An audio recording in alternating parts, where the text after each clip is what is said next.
Well, hello everybody. Welcome back to week 4 of Alfred Hitchcock Discovered. I don't know, I keep making up random terms at the beginning of this episode. Covering the 1960s of Alfred Hitchcock and, of course, one of his more famous films, Psycho. I am here. My co-host Zack is here. How are you doing, Zack? I am doing wonderful. I'm doing so much different than our last episode because it's been 2 weeks, of course. Yeah, we Or the yeah. Rebecca episode. And more importantly, we have a wonderful guest here. Caleb Boatman is here. He loves Alfred Hitchcock. I am. I am a big Alfred Hitchcock fan, actually. He was like one of the first directors that actually went through like a good chunk of his filmography. Because basically, I was like, okay, I like the first movie that like made me obsessed with movies was like Inception. So, and that kind of made me obsessed with Nolan and going through like his filmography. So I was like, okay, I need to do this with another director. And I like had watched a couple other like big directors, but I was like, everyone talks about Hitchcock. I'm gonna get this 5-pack of Hitchcock, which I still have, that has Psycho, Rear Window, Vertigo, The Birds, and North by Northwest on it, which like 5 of his best. And I watched through all of them, and he's great, and I've of course watched more since, but he's fantastic, and he really was kind of that era such a defining filmmaker. But yeah, and I'm excited to talk about Psycho because that was kind of that's the iconic one. That's the one that everybody talks about. But I feel like to the point it's become so iconic that people kind of forget that it's also just really good. Like it's legitimately kind of. I feel like some iconic movies are they're iconic, but they don't have that like special. Psycho is just really good. It's so just watchable. Psycho is one of those movies that I think we've just come off October and people talk about what their favorite horror movies are.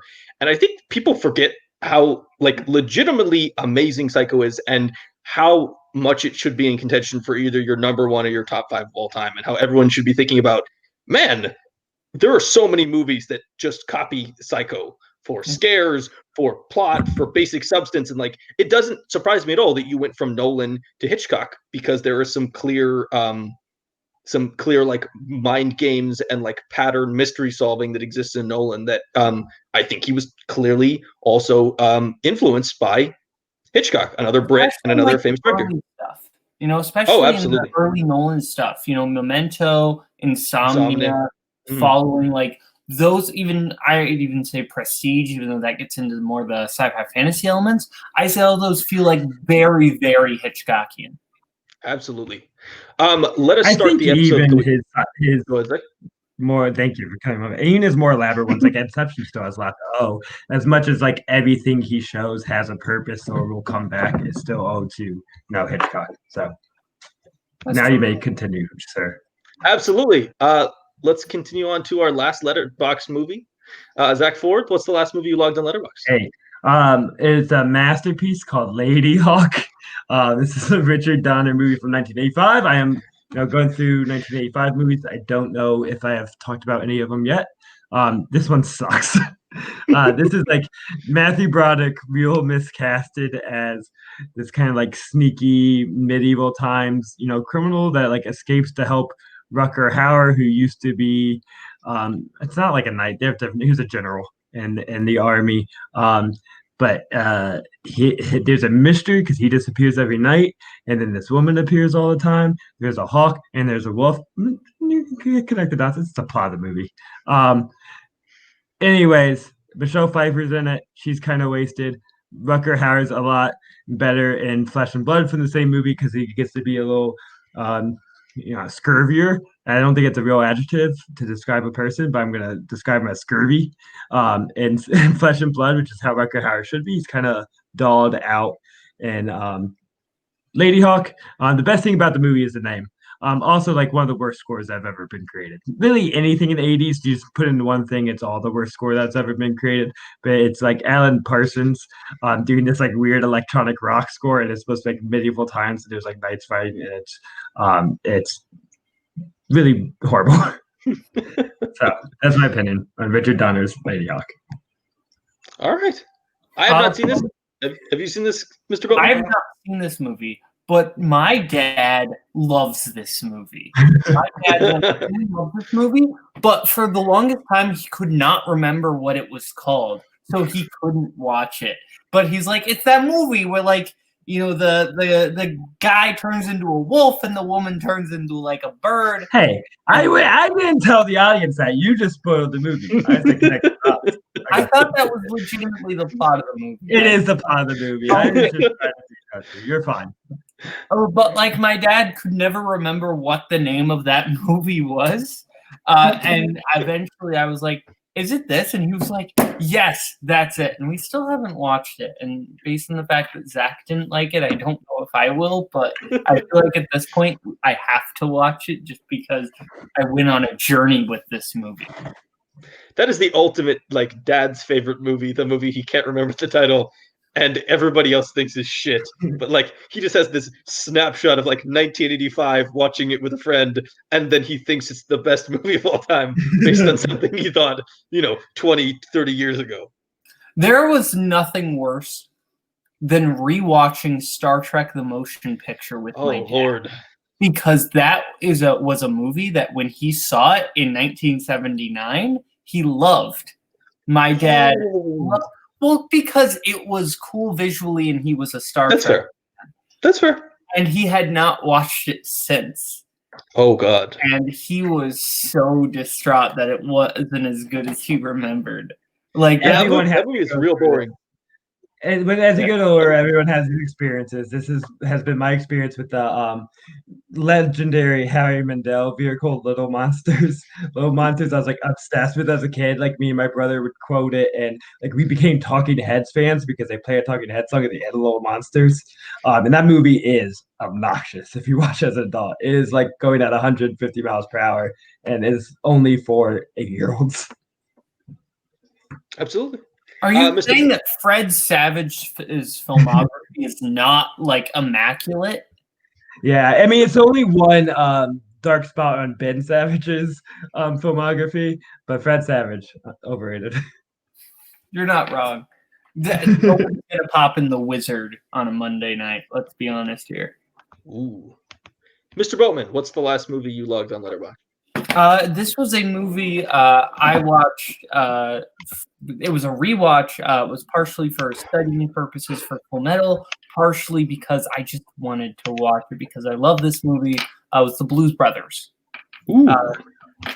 This is a movie that I cannot watch without a smile on my face. It's such a delight. Like, all the musical numbers are just so fun. And I love the kind of straight-faced silliness that Dan Aykroyd and Belushi have with each other. They're really great. And that movie, the cast is so, like, perfect. Because you have, like, obviously all the music legends like Cab Calloway and James Brown and Aretha Franklin. But you also have, like, John Candy in there for, like, 2 seconds. And you have Carrie Fisher. The cast is great. And the music is just... It's fantastic. Dan Aykroyd and John Belushi are not like technically great singers, but they have the confidence that they sell it and they make you believe that they're great singers in the moment. Yeah, no, and it's kind of the classic, like, if you can get two people who are engaging, who are willing to just be convinced of their own talent, you can kind of pull it off. It reminds me of like a Rex Harrison from the 60s, where it's just like he's not a technically good singer, but he is so proficient in the moment that he fools you into believing that he is doing the job the way you should be, the way he's capable of. I mean, honestly, that is what blues is. Blues is all about like passion. They're not all the greatest singers, but if you feel their passion, their emotion, that's where the greatness comes from. So I have not Zach just said that Aretha Franklin is not a technically good singer. So we will now get the Aretha fans attacking us. R&B singer. Let's get this together. Okay. Anyways, I have not seen Blues Brothers, but I definitely, for a long portion of my time, I thought I saw Blues Brothers and had to realize I actually just saw the Blues Brothers show at Universal Studios, and they're not the same thing. So I have not seen the movie. I like the movie. The movie's really good. It's a fun movie. The last movie I watched in Letterboxd was also a rewatch of a movie that I saw a while ago as a kid. And I think that... Is it The Dictator? No.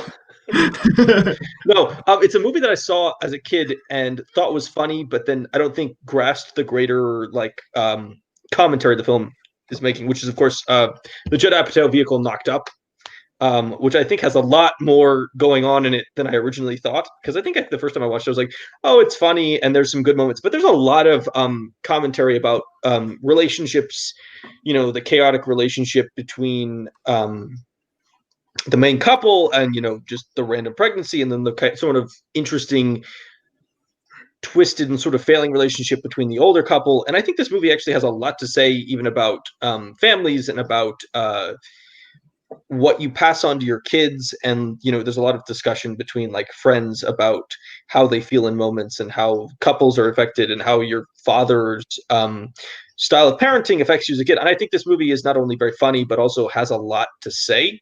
So I think in rewatch I got a lot more out of it. So I'm really glad I decided to randomly realize that Hulu now has Knocked Up, and so that was a fun rewatch. Yeah, it's one of my favorite movies, and I watched it a month before my son was born, and I bawled my eyes out in preparation of what's happening. But and also one of the best father-son movies in any scenes with Harold Ramis. He's just one of the best single scene performances in a movie to me. Really delivering some heart while delivering a laugh at the same time. I have never actually seen Knocked Up. Really? I've never seen it. It's just one of those ones that like I never really got around. A lot of that, like that specific era of like the Apatow comedy, I've never really been like super interested in. Like some of the Adam McKay stuff I really like, but like that era, I do really like the 40-Year-Old Virgin, so I might like Knocked Up.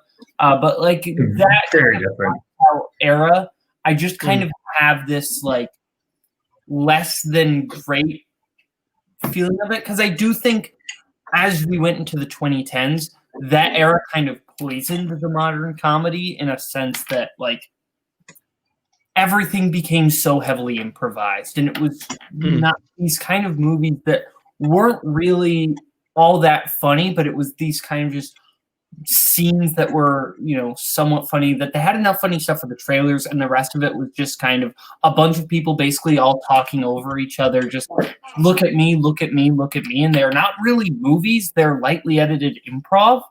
And I think, that the Apatow era, even though they technically do like the best versions of it, they kind of started the trend so I have a bit of a bias towards those type of movies, but I've been meaning to like get to Knocked Up eventually. Yeah, I feel very personally attacked because the talking over people look at me is how I live my life. No, but I think you make a good point, which is that they did all these, let's really commit to characters, or let's do these improv movies. And then a lot of people tried to copy them. And for like varying levels of success. And I think there was in some ways a real boom of comedy in the early 2000s, and it hit some really rough year. There are some really rough years in there, later 2000s, 2010s, where it's like, wow, they made 10 really big studio comedies and all of them are terrible. So yeah, it definitely did have an effect on the genre, and not always for the best. Yeah, it feels like the mainstream studio comedy has kind of died out a little bit. A lot of the ones that do come out are either not very good or not very well seen. I feel like in general, like when people talk about like the best comedies of like the last 10 years, they don't normally bring up like the mainstream studio ones. It's generally like smaller independent stuff like What We Do in the Shadows or Booksmart, or it's movies that aren't really even technically comedies like Thor Ragnarok or like stuff like that. So it's kind of weird that comedy as like a mainstream genre has almost like died out, and hopefully it'll kind of like in the main studio sense. They're all absolutely comedies, but like the main studio comedy has kind of not really been around, and when it has, it's not been great.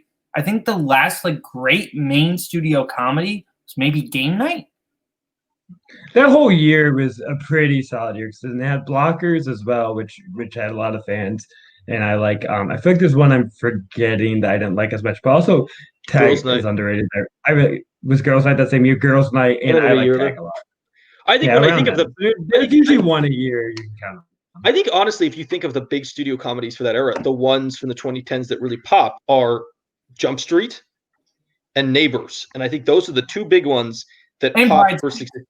Bridesmaids. Yeah, yeah, and then maybe like Spy, and you could make an argument for Bad Moms because those kind of popped a No, lot. you can't. Okay, I'm not gonna argue necessarily for the quality, but they were very popular. They were very, very popular.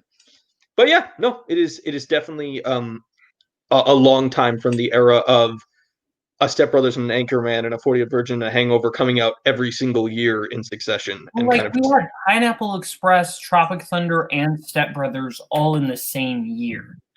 Like Absolutely. now it feels like we get maybe one of those each year. All those movies happened right before the superhero, explosion, and it just I think companies' goals have changed and veered towards these more franchise and branding kind of movies and comedies. Are not as extended, especially since comedies since the dawn of time have a bad history of sequels, and they want movies that are going to produce successful sequel after sequel. Not going to put a lot of money and time towards a one and done good comedy, especially when they can spend a lot less, like they can on Booksmart or something else, and be equally successful. So the big budget ones are just not going to exist at this moment. That's fair, and that also reminds me of like the fact that like the medium budget movie kind of doesn't exist anymore. Most movies are either giant studio films or they're like small independent films, because basically a studio can only justify either a small budget, like that they don't risk anything, or a giant budget, which is going to have a giant take in. But like these medium budget films don't really exist anymore, and I think that has kind of hurt the comedy, the mainstream studio comedy a bit. Probably why we see less of them in general. We've also the stars for your mainstream comedies from the 2000s don't work that much anymore. Will Ferrell doesn't work that much anymore. The guys from The Hangover either do not work or have moved on to different genres. Vince Vaughn doesn't really make comedies anymore. Adam Sandler went to Netflix for a while. They kind of disappeared off the playing field. So in some ways it makes sense. Either they were driven off the playing field because the studios weren't going to spend on the comedies, or they just kind of disappeared and the studios were stuck sitting there going, man, we really need to make Melissa McCarthy and Kevin Hart a thing because they're the only people we have. We don't really have Kevin Hart and Seth Rogen. We don't really have any. Rogan disappeared too. Rogan really disappeared. Rogan does like a movie every 2 to 3 years. He's had American Pickle. He had Long Shot last year. He's making movies. I'm not saying he's not making movies. I'm saying he's not popping in every single year with a new comedy like he used to. He's taking a break. We don't have like the new like mainstream talent. Like we have like Melissa McCarthy, Kevin Hart, but they can't sell a movie like a Will Ferrell or a Seth Rogen or a Ben Stiller. Like they don't. I don't think Melissa McCarthy necessarily. Maybe you could argue Melissa McCarthy. I probably would not say Kevin Hart from a movie level. Maybe you can argue they can sell a movie, but I think they don't have like their films at least don't have like that kind of lovability of like a lot of the Will Ferrell films or Jim Carrey was to the 90s or that Ben Stiller kind of was to the early 2000s. Like we don't really have someone with a career like that where they have like those giant like just hit beloved movies coming out like one after other after other. Yeah, I mean there's no one for the next generation. Who's the top comedy star under the age of 35? Our favorite comedy stars are over 40. A couple years ago, think of how hard they tried to make Tiffany Haddish a thing. They pushed her so hard for like 2 years, and she basically made one really good movie, and basically nothing else she did hit. And even with like Kevin Hart basically has a career because they put him in movies with The Rock. Yeah. Like half of his biggest successes are, hey, we put you in a comedy with the world's biggest action star. They, in a way, are doing the same thing with Kumail Nanjiani. Once he had success with Big Stick, then they throw him in 2 movies that just kind of bombed, not getting the right properties to do his thing. It kind of wasn't even his voice, and that's, I think, really what you need to do with the comic actors today is let them express their voice. Don't put them in something that they don't fit in. That's true. Doing that with like a lot of like SNL people, like Kate McKinnon, put into a lot of things. but they just kind of tell her, "Oh, Kate McKinnon, you're funny on SNL. Be funny, be quirky, and show up." But like, they haven't given her a character that she can really shine with. Like, nothing on the level of like a Frank the Tank Evans from Old School that let Will Ferrell kind of bust open the doors and introduce himself to the world, or like, Vince Vaughn with Swingers, or like Ben Stiller, something about Mary. Like, we don't have those like giant star-making performances like that are beloved in terms of comedy. I think the last real one was maybe Melissa McCarthy in Bridesmaids. Yeah. But then the problem with Melissa McCarthy is they just had her play that same character in the next 7 movies. Because if you go back, I mean, Will Ferrell's kind of really example of this, where you let him do Frank the Tank, and then you let him do Anchorman, and those are completely different characters, but he has a whole built, fully formed character that he's committed to, and then he does stuff like Step Brothers, and it's a completely different character that he's allowed to build around and fully commit to. And I think one thing you see more than anything is he has a lot of control over those movies. He is writing them. He is working alongside Adam McKay. Adam McKay is his director that he is working with to figure out how to do those movies. He's putting his people around him.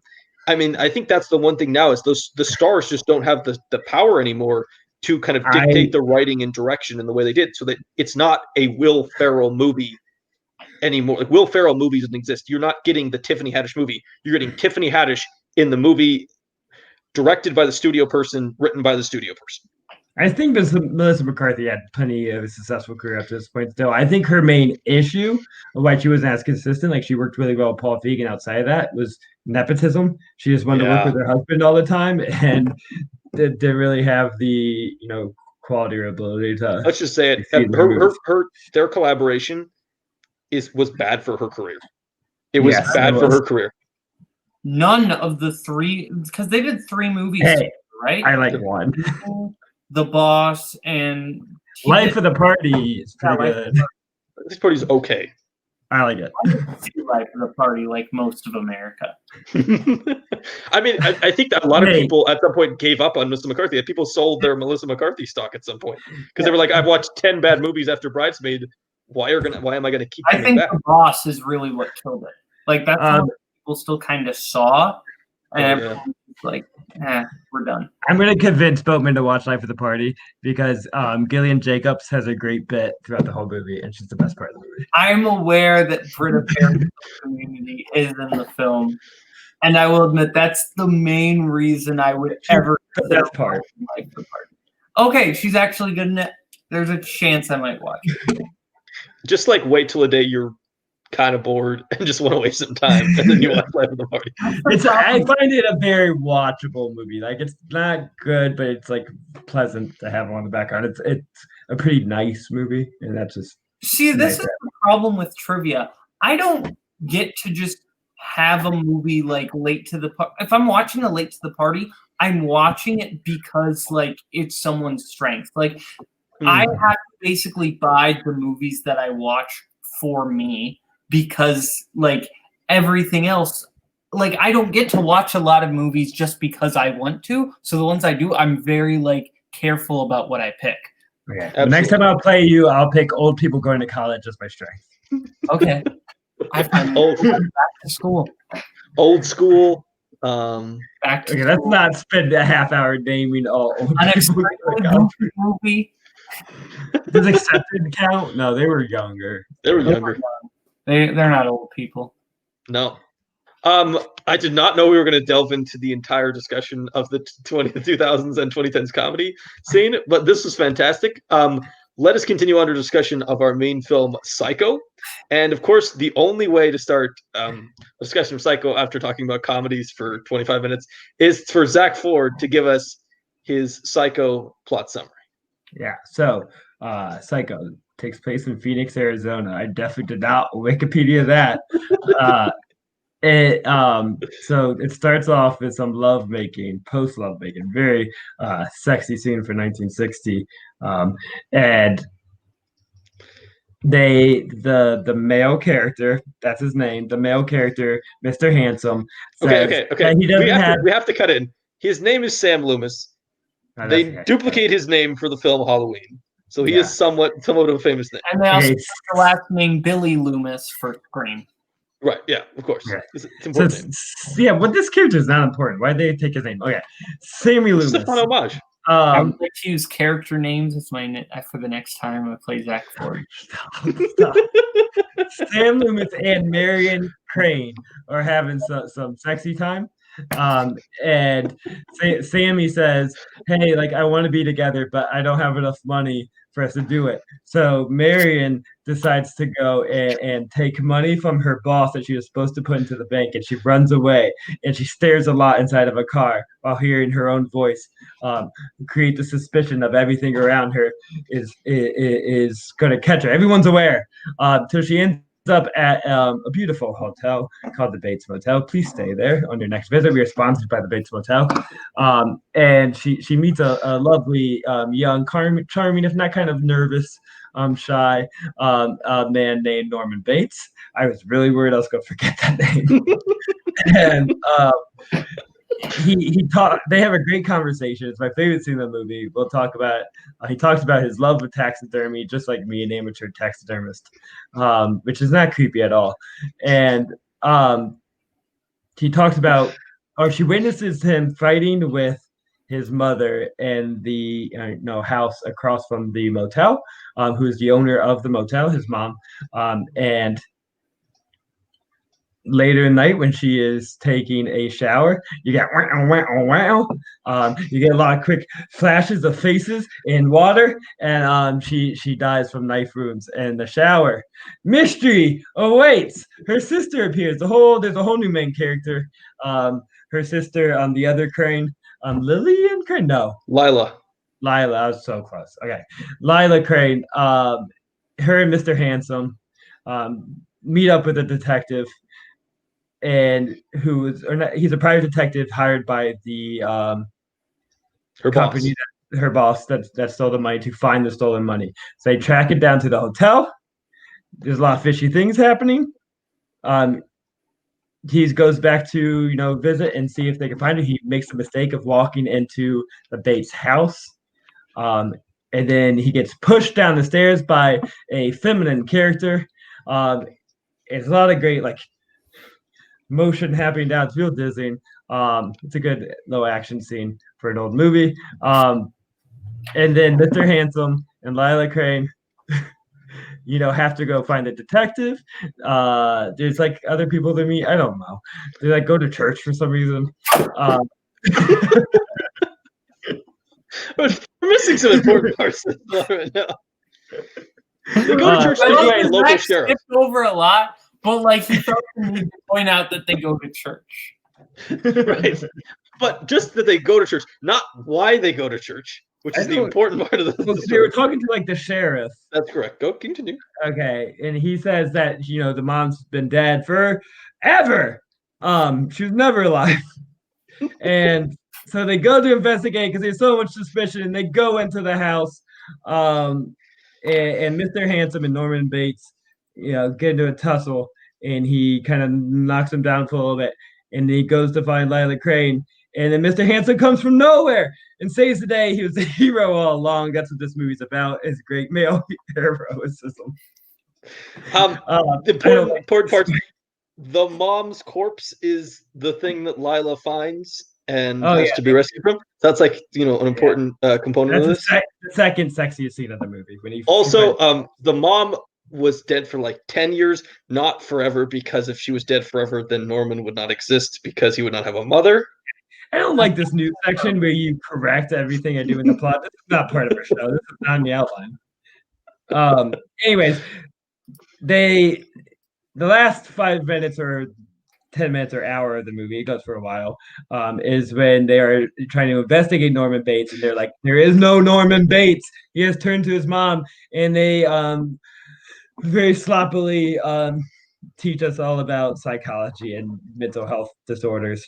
For the end, I actually kind of like that scene because I can excuse it for it's mistakes of the time. Do you know why that scene is in the film though? Because people were too confused, I thought. No, it was to stop censorship. So the only way they could put all the stuff in the movie was if they had that final scene where a psychologist explained Norman's behavior. Because I guess under film code at that time, you had to explain or punish the bad people in your films. Yeah. Otherwise, they would like give you a rating that would make it not viewable to most people. Okay.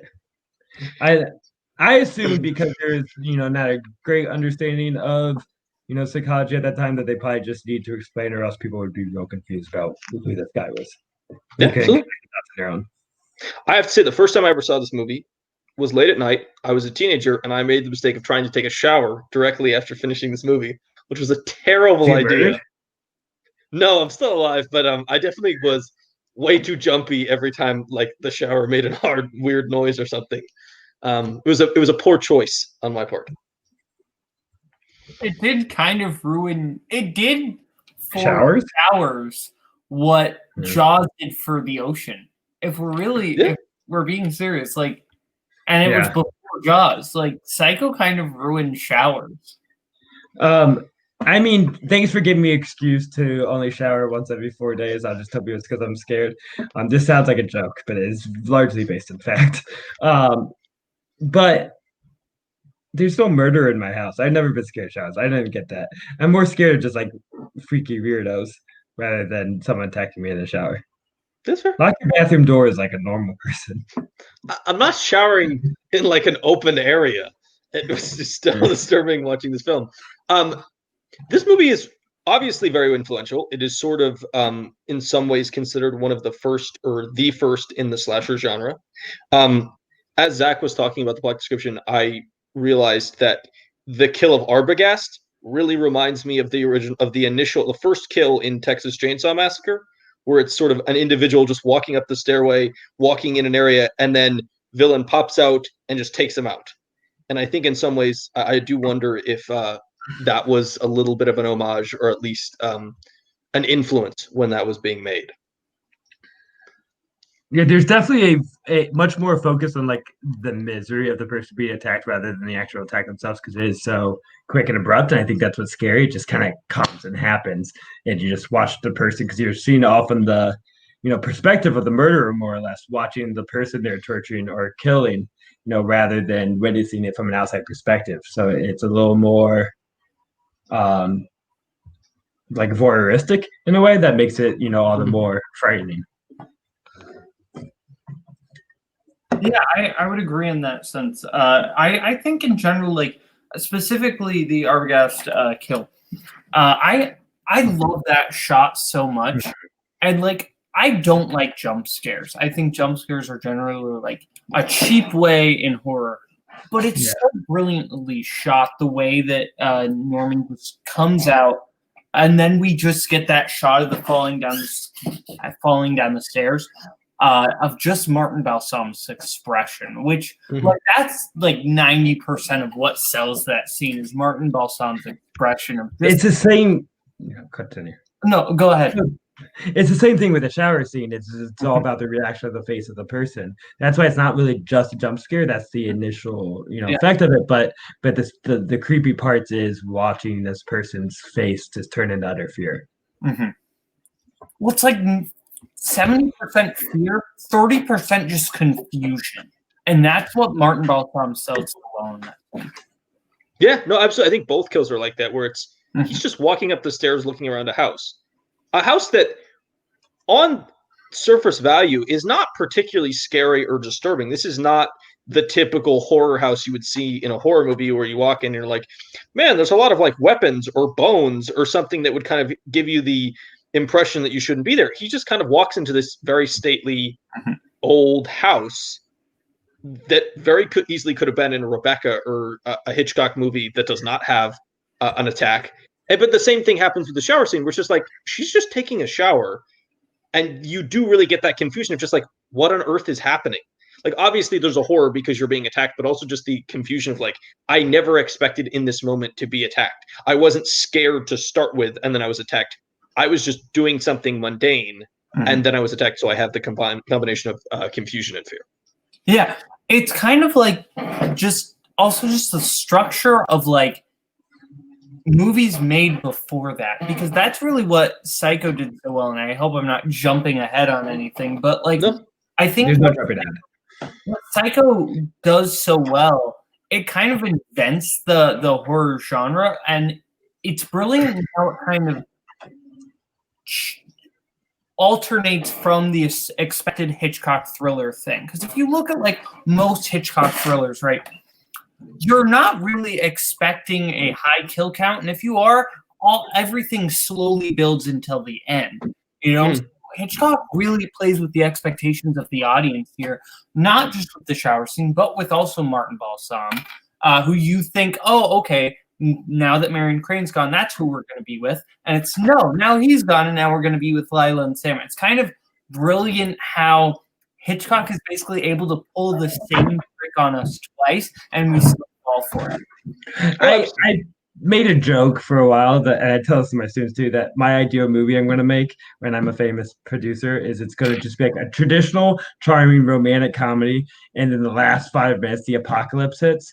It's not the movie you thought you were watching until the end. And in a way that, that's describing how Hitchcock is treating this film. Is the first 50 minutes is a whole different film of what you're expecting. It really is that up to that point, a more traditional Hitchcock person on the run, suspense thriller until a knife starts to hit. It comes out of nowhere. If a genius way, I don't think they present this way. Everyone knew it's called Psycho, but a cool way to present it would be to just advertise it as the first 40 minutes of the movie, because it would just come out as a complete shock and a whole different movie, a horror movie, a slasher film that you didn't know that this was going to turn into, which I think is still pretty effective to today, because that first half is still equally engrossing as any, Hitchcock thriller is. That once you get pulled out with the knives, it takes you out of your comfort zone. It really does. They introduced Marion Crane and Sam Loomis at the beginning of the movie as basically, this is our Grace Kelly and Cary Grant. And then Loomis disappears and goes out of the story for the next hour. And Marion Crane goes to a hotel, and you think the mystery is going to be, are they going to catch up to her? Is she going to return the money? Is she going to go back and figure out a way to get her job back? And, oh, it was a mistake. I figure something out. And then she just gets into dies. And then we switch perspective completely to other characters. And Arbogast is one of them. We watch his perspective, and he dies. And then they kind of pull Loomis back in towards the end. And what would have traditionally been the reveal of a Hitchcock movie, which is, of course, oh, he's dressing it as his mom, and his mom is this mummified corpse in the cellar, is really the third or fourth reveal of the film, which very much falls out of line with the traditional Hitchcock one, where it's basically something happens, you watch characters figure it out, they get a final reveal. That's the standard Hitchcock formula. And this just completely plays with it. And it also kind of does what so many horror movies to come would do, which is, I think Scream is one that Scream at the beginning, where it's hey, look, it's Drew Barrymore. Of course she's the star of your movie. She's the famous movie star. And then it's nope, she's gone. That's very much in line with the Psycho tradition of just being we're going to make you think that this person is our lead, and then we're going to remove them from the story. And Hitchcock does the thing that nobody does, which is he plays that trick, as you were saying, twice. Nobody replaces their main character twice. Sometimes movies will do it once, but Hitchcock really is he's playing on a different level. He is truly a master of this, and this movie is just a really good example of that. I think the unexpected part is not just taking away the main character, but also bringing in an antagonist that has nothing to do with the story. He has nothing to do with real lives or everything up to there. He's just living his own story. It's two separate stories just happen to clash at the wrong time and interfere with each other, which I feel has not been done nearly as effective since. Well, that element almost feels very Coen-esque. That feels more of a Coen Brothers element. That Hitchcock influenced basically so many of our most beloved filmmakers working to get today, whether they know it or not. Kind of, you can find his thumbprint on basically everything. And but yeah, that specific element, I do kind of love that. It switches movies back and forth, basically. And I just love that, basically, with the exception of, everything involving Norman Bates, Marion Crane is just unlucky at that point.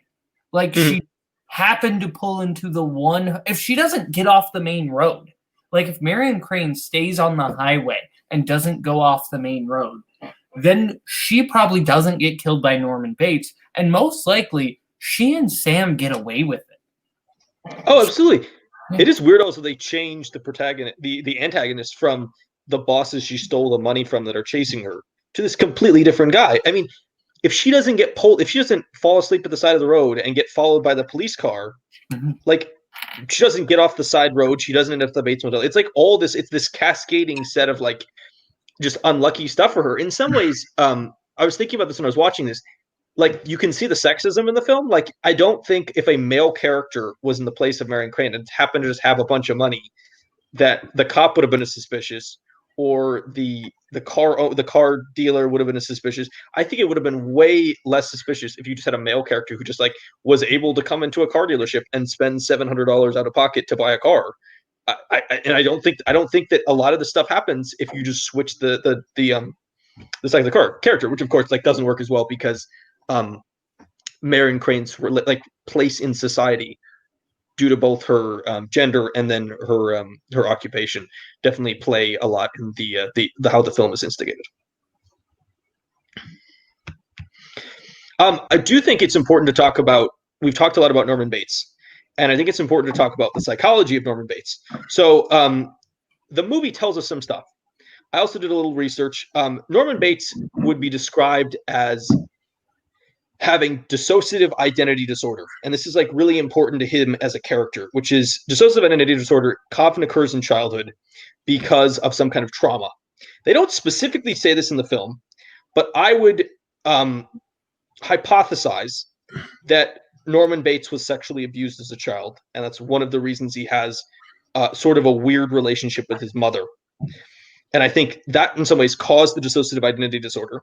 And dissociative identity disorder is commonly manifests with amnesia, so that the two different identities are truly disassociated. So like one thing you see in the film is when he dresses up as the mother and kills, he then cleans up after, but there's not necessarily awareness that he is cleaning up his own kill. Like there is some separation. Like when he initially kills Marion Crane as the mother, you then cut to him cleaning up. And the way he even talks about it and justifies it is as of he's having to cover for her. He's having to break for her. So I think in his mind, there truly are two different people. His mother does exist. He has truly reached the point where his mind has broken and he exists in these two totally separate disorders. You get the one scene when he first comes in to clean up after the actual attack, and he is just filled with this horrified look when he comes into the shower. Yeah. Norman does not have any belief that anything happened. That is in his legitimate mind, nothing has happened yet. He is not aware. And I think that's one of the brilliant things that Hitchcock uses, because we as the audience believe, oh, well, then we basically rule out the possibility of Norman being the one to do the killing, because he, when he is alone and has no reason to, is shocked by the killing.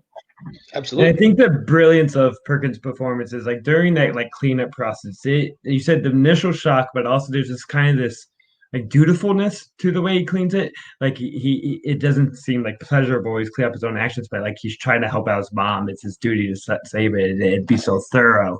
And just in like snippets, you can see the other person like slip out. He as the car starts to go down into the mud, he just gives it that like half bit of a smile perks up. It's just like the other half of his personality is coming out. It's just the perfect expression that he brings out a couple times within the film, and you can see him trying to like repress it in a way too. And the other, his actual true Norman Bates self is conflicting with the mom and him, at all times in that scene. He's definitely horrified by her behavior, and I think he feels guilty because he knows one of the reasons that the mom persona has killed is that he was attracted to Marion. And there was, I think this is the reason I do really believe he was sexually abused as a child by his mother, is that he seems to feel guilt if he is attracted to another woman. And then he, in his mind, believes that his mom will be angry about that. And this, of course, ties back into how he got rid of his mother and her lover. And I think the jealousy that existed when he saw them together and then ended up poisoning them. So instead, like it's such a weird, twisted, like mess of psychosis and like just craziness in there, where he is feels guilty for being attracted to this other woman because his mom will hate it, but he's also mad at his mom for being with this other person in front of him and getting rid of them. But he feels guilt for removing his mom. So then his mind has split to the point where he now believes he has two different personas, himself and his mother, that are coexisting. And so he has to then attack as his mother, clean up as himself. But those two personalities he has are interacting, even though he's not cognizant and aware that they are interacting. So it is, in some ways, one of the more complex movies from a psychological perspective. You just see like the layers on layers on layers of just how his mind was broken and warped and twisted by his diagnosis. And I think that works with the suspense of the movie as well, because it makes the way that Norman Bates, interacts with everyone else, it makes it reasonable. Like, he's not hiding his psychosis. He just gets to be a true self. He is, charming in kind of way and a little soft spoken and a little, or he doesn't seem like a killer because in a way he's not a killer. It's the mom inside him that's the killer. So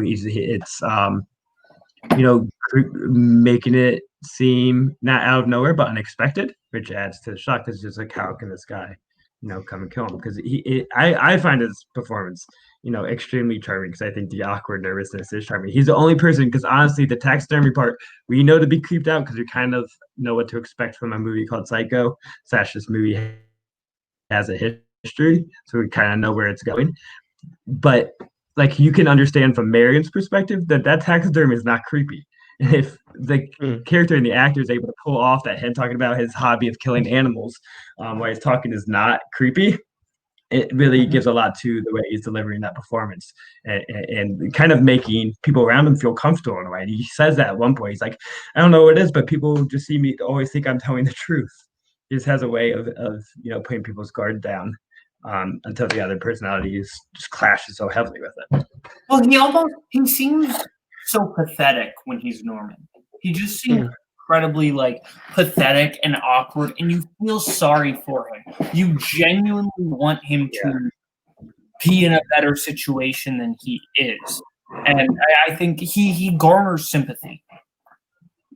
Yeah, he also does. I think we're also. You're right. He is treated as pathetic by the movie. Like, he's this voyeuristic guy who's pulling pictures down to stare at this girl. He seems so impotent and weak, even both emotionally but physically, that I think that the movie almost lulls you into the sense of false security, where you think, oh, he's just so pathetic and weird, and oh, his mom is so terrible to him, and oh, you kind of feel sorry for him, but also think he's a weirdo. So he never comes off as threatening. So you never really feel like, oh, wow, this guy might suddenly erupt into a bout of violence. And I think this is classic Hitchcock. Hitchcock really idolizes classic masculinity. He likes his men to stand up straight, have neat hair, be charming, talk with bravura, handle the situation even when they don't know what's going on. And that's what Mr. Handsome, that's his character's name. He plays that role. He is that classic kind of Hitchcock hero in a way. That's his job. Be handsome, save the day. And Anthony Perkins is, the beta male in this situation. He's the opposite of every male character that Hitchcock has put into his movies. Someone a little more sensitive, a little more uncomfortable, has a different positioning to him and stance. He's a little more slouched. He is a complete clash with every male that Hitchcock has idolized and thinks is what they should be, that he is put through film. Well, it's the classic Hitchcock admirance of Sigmund Freud, and Sam Loomis is the guy who is sexually prolific and capable and seems to know what he's doing, and Norman's kind of the weird, creepy dude staring through a picture, doing the whole, and that sexual either ability to express your sexuality normally versus repression is just kind of the base level. He's normal and living his best life, and Norman is kind of the weird dude who's staring through the wall. To kind of compare this to a film that I think would take a lot of inspiration, but would also alternate it a bit. If you look at it, Norman is the Randy and Sam is the Billy in a sense of Scream, right? Mm-hmm. Norman is he's the loser, whereas Sam is the cooler one. And ultimately Scream kind of does the twist on it where Billy Loomis ends up being the killer and Randy is more one of the good guys, and they reverse it. But ultimately, like, you can also notice like other little things. Like, you could kind of view Lila Crane as the Sidney Prescott, and Marion Crane, of course, as the Casey Becker, Drew Barrymore's character. Yeah, I mean, I think this is just like, this movie is so dominant in terms of any kind of mystery thriller, slasher, horror film. I mean, it's so hard to ignore the comparisons to Halloween. You not only have the daughter of the star of this film playing the main character in Halloween, you have kind of the classic, we haven't talked about it yet, but Psycho is so dependent on the Bernard Herrmann score. Halloween is so dependent on the John Carpenter score. It drives so much of the suspense, so much of the intrigue, and so much of the fright is from the noise of the film. It's just, people really, I think even if they're not trying to, everyone ends up copying Hitchcock, because everyone since Hitchcock has made movies has copied Hitchcock. So you may think you're copying another director, and in fact, you're really just copying Hitchcock. Mm-hmm. Yeah, Hitchcock, I think it's kind of like the Simpsons did it fallacy that South Park or Family Guy. Oh well, Simpsons already did it. Hitchcock's basically kind of done everything interesting in terms of direction. He kind of had his thumb everywhere. Oh, absolutely. I just want to make a comparison between Halloween and Psycho as well. What movie are we watching? I almost said Vertigo. Is the way Halloween, propels the slasher genre forward is that it becomes a lot more about the kills. There's a lot more kills in Halloween. It's really the focus of the movie. The plot, the story, the characters are much more minimal. Where Psycho, I watched my wife watched the second half. I was like, don't worry, there's only like 2 scary parts. She hates scary movies. Like, there's really only 2 kills, and then it kind of a suspenseful ending that it's so much more patient to build up the atmosphere, but also build up and understand the characters. This movie has like 2 10+ minute conversation scenes. I'm exaggerating, but there was that scene lengthy when you're watching it with Marion and Norman talking. I think sharing a cup of tea or something together, and then the investigation of Abergast and Bates also kind of goes along for an investigation, and you just don't get those kind of dialogue back and forth to kind of live in that moment, live in that interaction. In any more slasher films move past that. It's about the slashing. Although Halloween does the Hitchcock thing of it focuses on the victim rather than the killer. You always see it is the person being attacked rather than the attacker, outside of the original, the first kill. I do think there is some really cool dialogue. I love when Marion has taken the money and she's leaving, and the way that they do, they kind of like give you information about what everybody else is feeling by having the conversations happen over her face as she's driving. So you get to hear the people she's working for and the money disappearing, and then trying to call her sister and like trying to communicate and all that stuff happening like as a voiceover while she's just driving, and you can watch her face. I think that's just a really effective way to really quickly catch people up on the events of the movie without having to go back and have a scene where you see her boss and the guy who'd given her the money like talk about the money. Like, I think doing it in the way Hitchcock does is just so much more inventive and so much more engaging than a bunch of like small sequences in other locations would have been.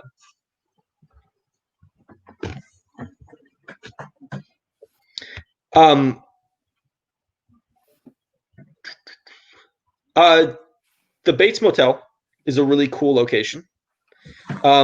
It's very weird because they call it a motel, but what it really is like a series of like sort of connected cabins and then like a big house in the hill. It's just such an interesting location. You get kind of the very close proximity.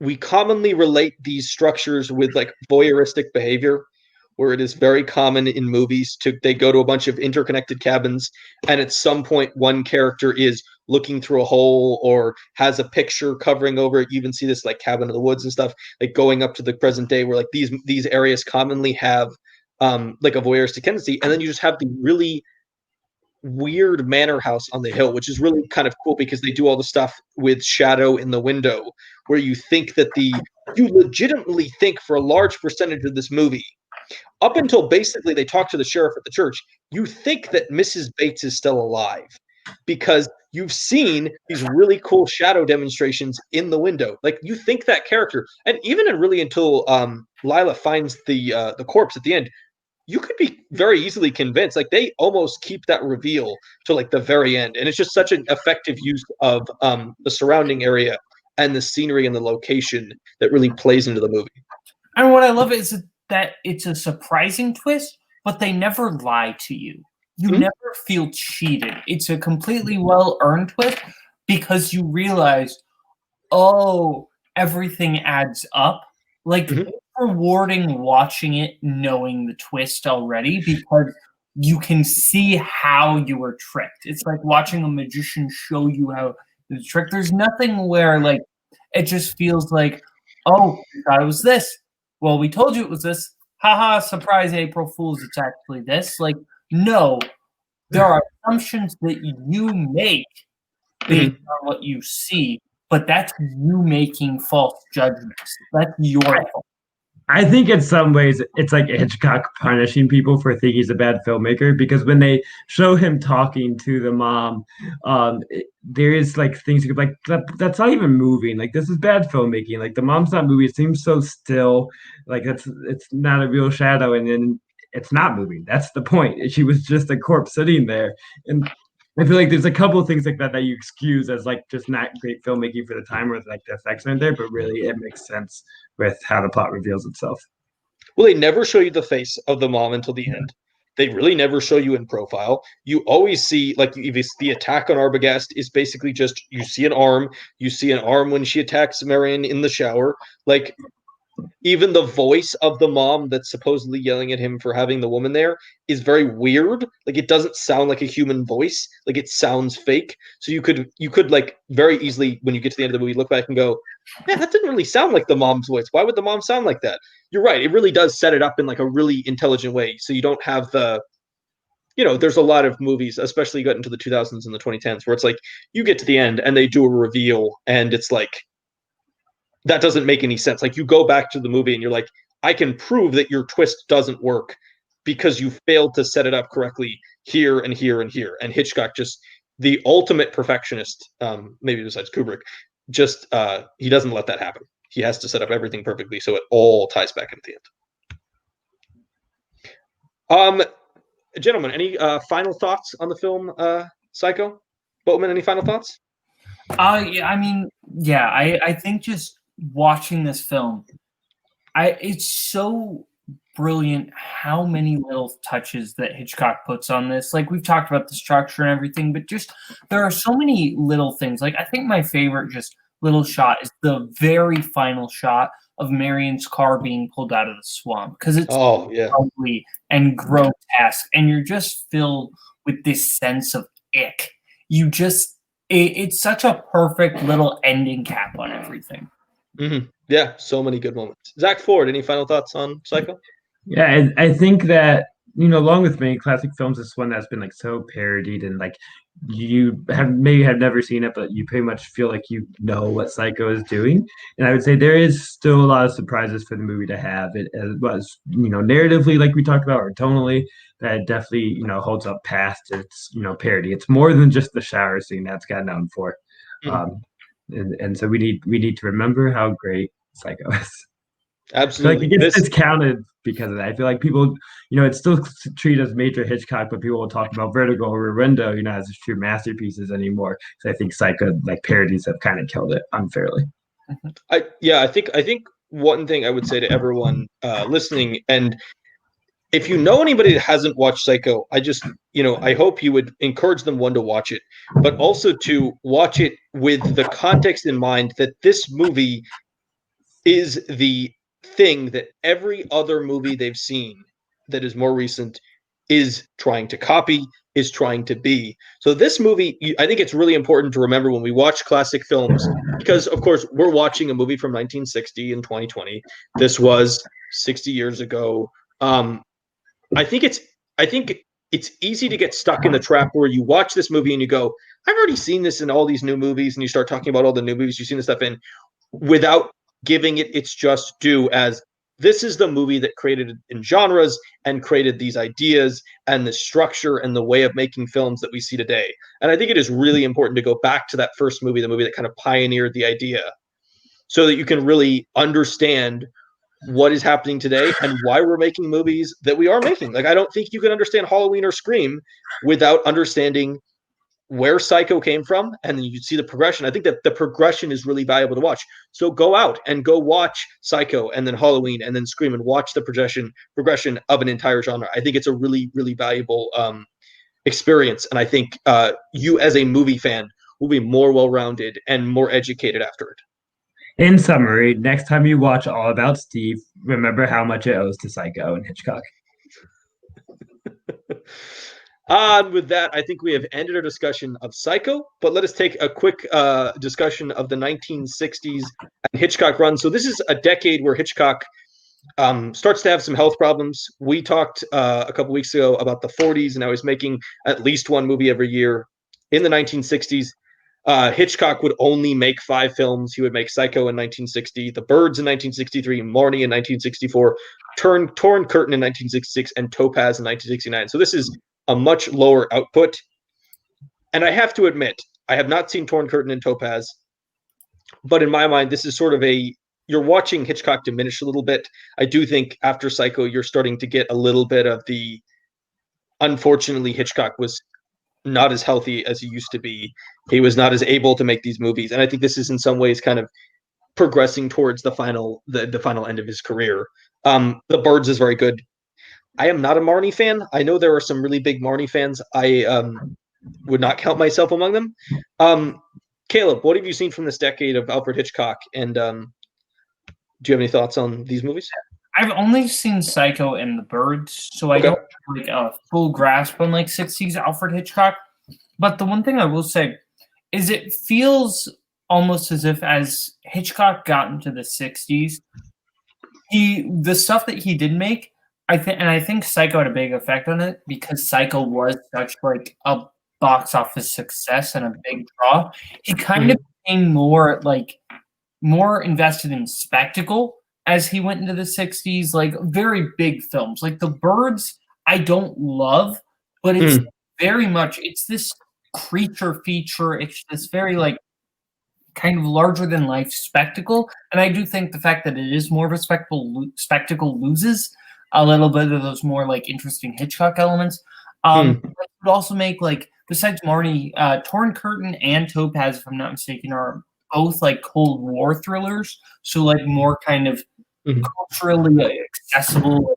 He wasn't really, after Psycho, he didn't really in the 60s do anything on like the level of like a Rear Window or like a Vertigo, where he just kind of did something completely different structurally, like a Psycho. After Psycho, like he didn't kind of shake it up. He more kind of just tried to stay the course.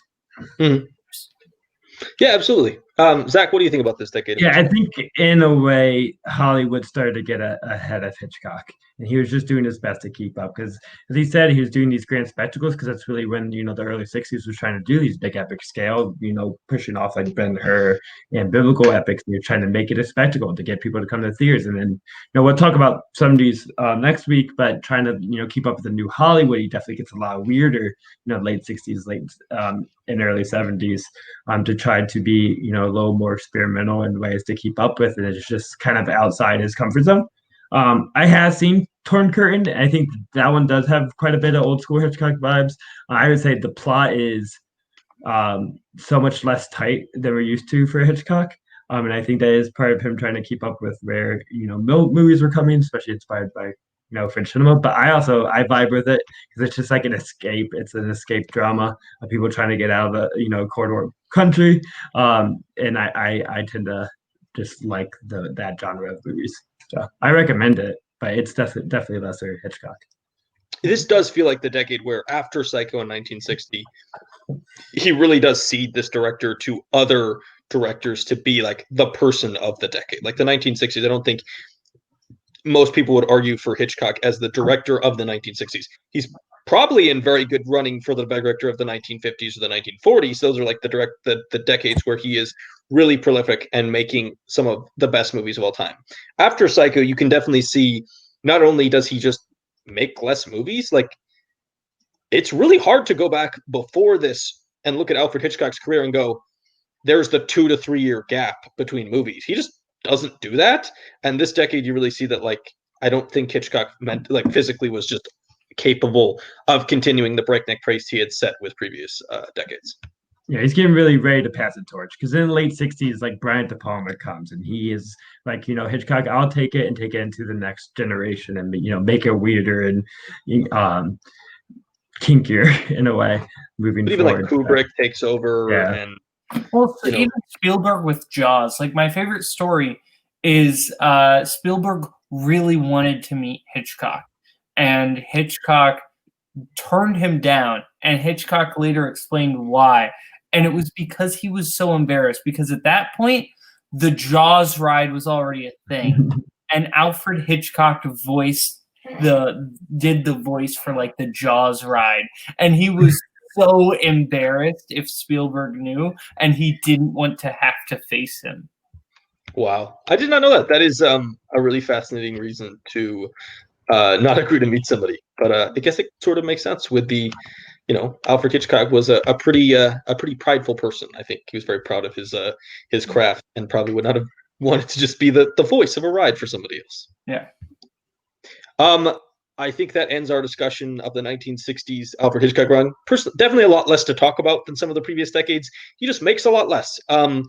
I would like to thank Caleb Boatman for being an absolutely wonderful guest on today's episode. We would absolutely love to have you back again if we can find another film that you are as passionate about as you are Psycho. Hey, what's your thoughts on Benjamin Button? Zack is bring this up every episode. I love every episode. You could make my solo backwards pod, 2-person pod if you want to. Here's what we do. The episode starts with just you and Lucas, and slowly I just come in and chime in, and then you just leave, and then it's just me and Lucas.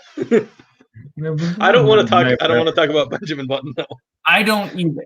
I don't want to, especially, honestly, here's the real thing. I don't want to have to rewatch Benjamin Button, because that is a very long movie that I did not find particularly engaging. Don't you want to talk Benjamin Button with me, like someone who loves it, and maybe can, provide some insight and give you a new perspective to see Benjamin Button through? A Benjamin Button podcast with you would be going, here's this thing I love, and me going, yeah, I don't see it. Yeah, because if you wanted to have Caleb be the second person saying, yeah, I don't see it on the episode. That's called being closed-minded and not, a bit open to having beauty into your heart. All right, we will find a better episode for Caleb Boatman than Benjamin Button, which is not. We'll see you on the Pan episode. Zack is pitching some ideas, and they're getting overruled by the shareholders in the podcast. We don't have any shareholders. We're a broke company. But I would like to thank Caleb Boatman again. He was fantastic. If you go down in the description, you will find his details if you would like to follow him and see his various takes on movies. But let me just say, next week we'll be coming back with our 1970s Alfred Hitchcock run. It's only 2 movies. It should not be very long. We're going to talk Family Plot, which is Alfred Hitchcock's final film. But we will see you next. We will see you with that next week. I have been Lucas. That's Zack. That's Caleb. And yeah, Family Plot next week. Get ready.